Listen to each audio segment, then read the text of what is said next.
So hi! Welcome and welcome back to my YouTube channel. And for today's tutorial guys, ituturo ko sa inyo kung paano nga ba gamitin ang QR code sa ating messenger.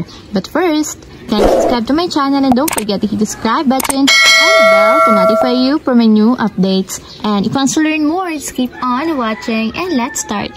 So ayan guys, for today's video, gagamit lang tayo ng messenger application and make sure na updated yung app na gagamitin natin.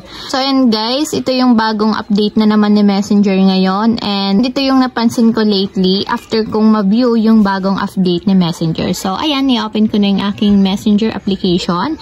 Then after yan guys, dito sa homepage, i-tap lang natin itong 3 horizontal lines na nandito sa upper left corner.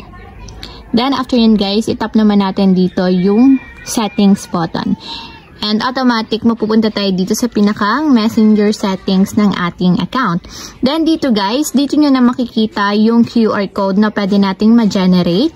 So ito yun guys, hanapin nyo lang itong button na to na QR code button dito sa upper right corner malapit sa inyong profile. So tap lang natin. And ayan guys, kung makita nyo, lumabas na dito or nag-generate na yung ating personal QR code sa Messenger. So guys, para saan nga ba ang QR code na to? So ang ibig sabihin ng QR code na yan, once na may nag-scan yan, automatic guys, makakapag-message sila directly sa ating chat list sa Messenger.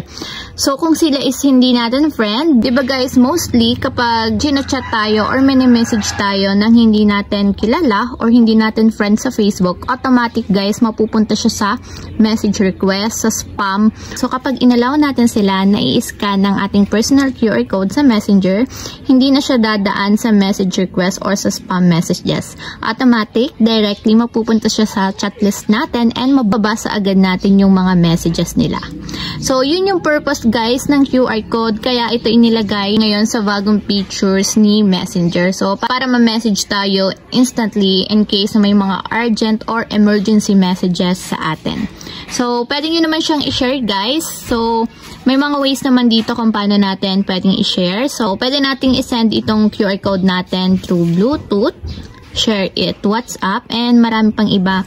So, meron din ditong Gmail, Telegram. So, depende sa inyo guys kung paano nyo isa-send yung inyong QR code. So, mas makakatulong to guys para mas mapabilis tayong ma-message or ma-interact ng ibang tao, lalong-lalo na kapag hindi pa natin sila friends sa Facebook. So, ayun lang guys. Ganun lang kasimple kung paano nga ba mag-work ang ating Messenger personal QR code.